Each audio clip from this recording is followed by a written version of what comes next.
everybody, how's it going? I hope everybody is having a wonderful day. Happy Tuesday. I'm recording this in the holiday season, and I know that this can be a stressful time. And if you already have a stressful life, if you already deal with chronic anxiety or depression or any other mental health concerns, then having more stuff on your plate can make it even more difficult to manage your emotions. And I know that can be very difficult because you may want to just try to enjoy the holiday season. You may just want to just enjoy your loved ones, but you may come to realize that you can be around toxic people. You can be in a toxic work environment. Your education or school can be toxic. Even your living environment can be toxic. Because I know when I was living in San Francisco, downtown San Francisco, that in itself was toxic because there would be sick people or people who were on drugs that would either try to break into my vehicle to sleep during the night, or they would just be vandalizing vehicles. So my stress level was on edge. On top of that, I had a stressful job. My relationship was stressful. My neighbors were stressful. My coworkers were stressful. Like, it was just stress. And ultimately, like, that messed with my mental health to the point to where I was having memory issues that made me break down into a depression.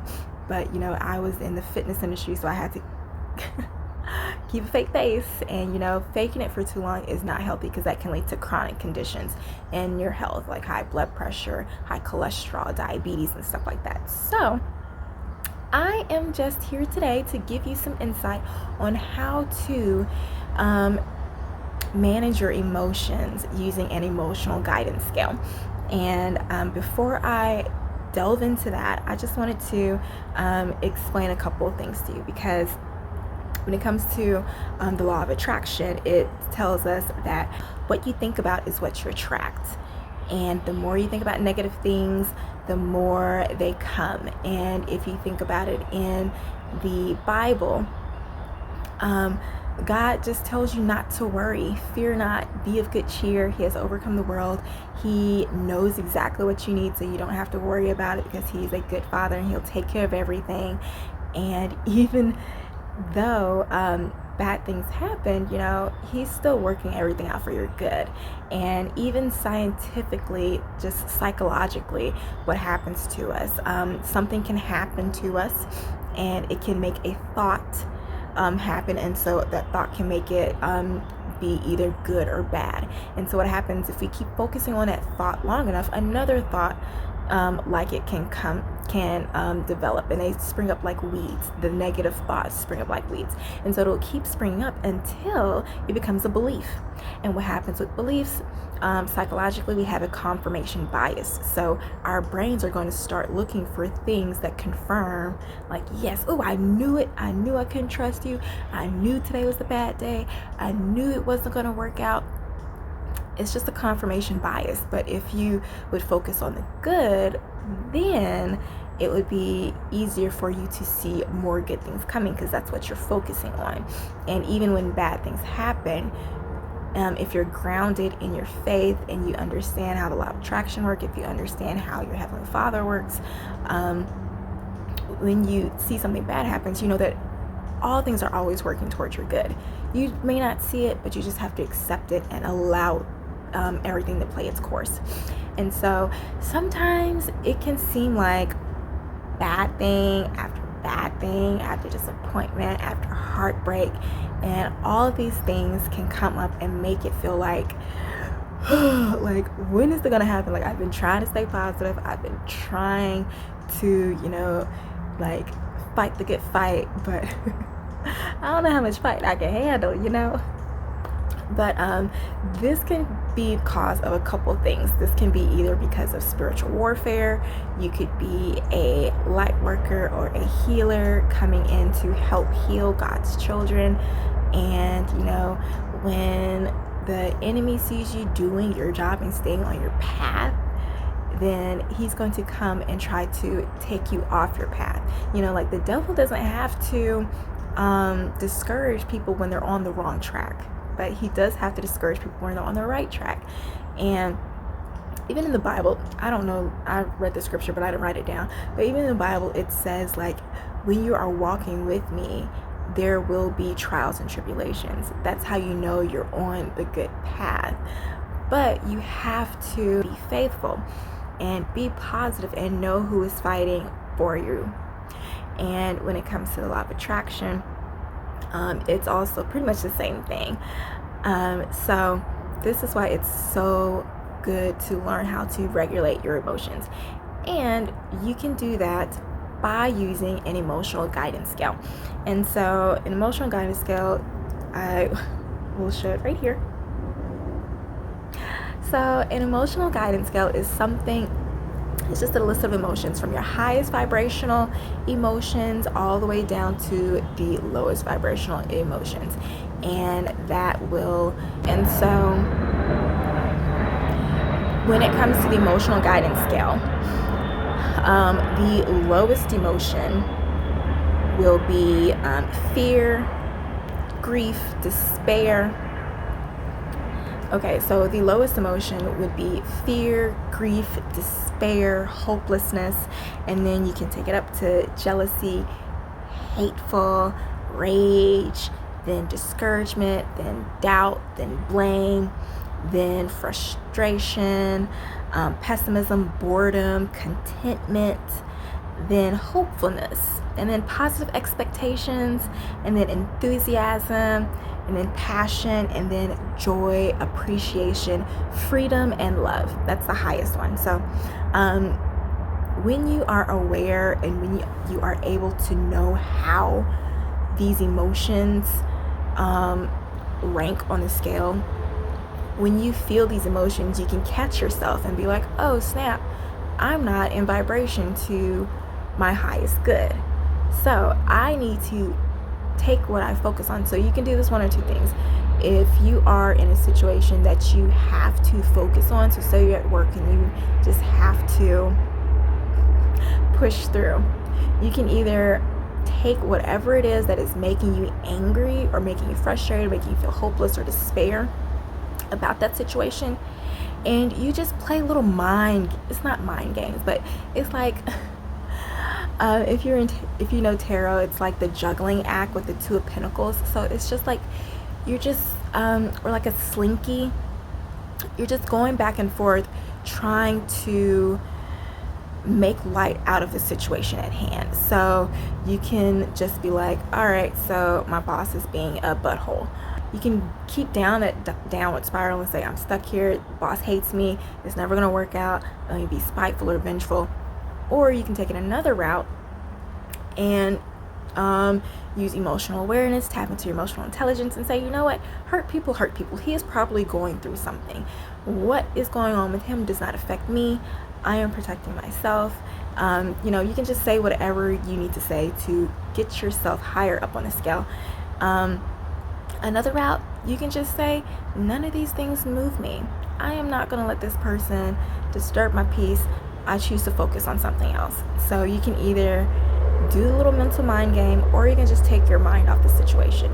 Now, if it's spiritual warfare or if it's a life lesson that you have to overcome, you are going to have to learn how to take that situation and mold your emotions around it.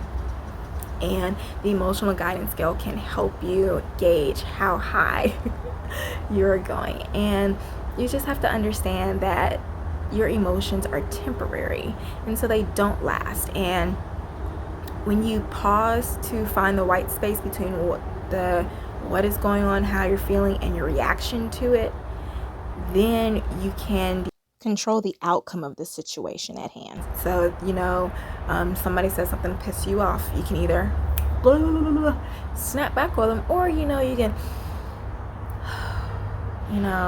take that pause, take that deep breath, use that call me go device.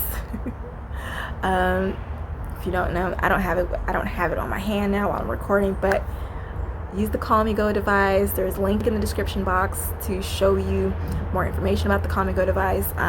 That'll help you disengage your flight or fight response using all five senses, so you can calm down and think clearly. And you can be able to move forward rationally and with a higher vibration, because at the end of the day, we all just want to feel good. We all just want to be happy, healthy, and live fulfilling lives. And when we are focusing on the negative and we're focusing on all the things that can go wrong, all the people that are on our hit list and all of the things that we need to do that can only perpetuate the stress and anxiety or the depression or the feelings of helplessness or hopelessness in our lives, or the frustration and anger, and it can be very difficult to get out of those feelings. And so the emotional guidance scale can help you navigate out of it. Now, one more thing I want to add about using the emotional guidance scale. It helps when you are grounded in your faith. And this is why in my coaching programs, I use my 4-step system, and it includes building a FABS foundation. And this is where you get grounded in your faith. You equip yourself with your affirmations, you protect yourself with your boundaries, and you monitor yourself with your self-talk. And so all of these things together help build your FABS foundation, so that you can elevate to higher levels and become the person that you want, living the life that you love in a body that you are proud of, with these things. Because if you know who you are and whose you are, if you're grounded in your faith, if you understand the law of attraction, if you understand the law of compensation, the law of intention, law of expectation, there's a lot of laws. And all of them can be in the Bible. So don't think like if you are spiritual, you can't be religious, because I'm both. But when you're grounded in these things, you know that all things are happening for your good. You know that there are times when it may seem like failures or disappointment comes to you. Those are just signs of land. That's just signaling that your blessings or that your manifestations are coming to you. And so you need to press forward, because those are the times when God is going to test you and be like, yo, do you still believe? Even during these disappointing times, do you still believe? Because in the Bible they had the David, and he told his family and friends like, yo, I'm going to be great, I'm going to be king, or I'm not king, but I'm going to like be over everything, I'm gonna be high up there, like I'm gonna be the chosen one, basically. And he just went not mistake, but disappointment after disappointment, or it seemed like seemingly disappointment after disappointment, until he was sold into slavery, and then he went to prison, and then he finally became the second hand to the king by doing those things. And so sure enough, it may seem like seemingly failures, but everything ended up working out for his highest good, and he ended up being exactly what God told him he would be. And I know there's a lot of stories in the Bible or in religious scriptures, because I know some of y'all believe other things in Christianity, or some of y'all have other religious books other than just the Bible that you can get parables from. So yes, this is why using the emotional guidance scale helps you to stay grounded in your faith, and that's why it's one of the pillars in my FABS foundation as well. Now, if you want more information about how to use an emotional guidance scale, I wrote a blog about it. In the description box, there's a link to it so you can learn more about it. But yeah, if you need help coaching with the emotional guidance scale, I will be opening or launching my group coaching for my tap-in coaching program, my stress alchemy coaching program, my maximize your living potential coaching program, starting in January. And there will be specials for those who sign up early.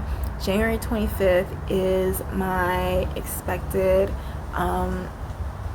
date of when I'm going to be starting my coaching programs. So be sure to sign up before then.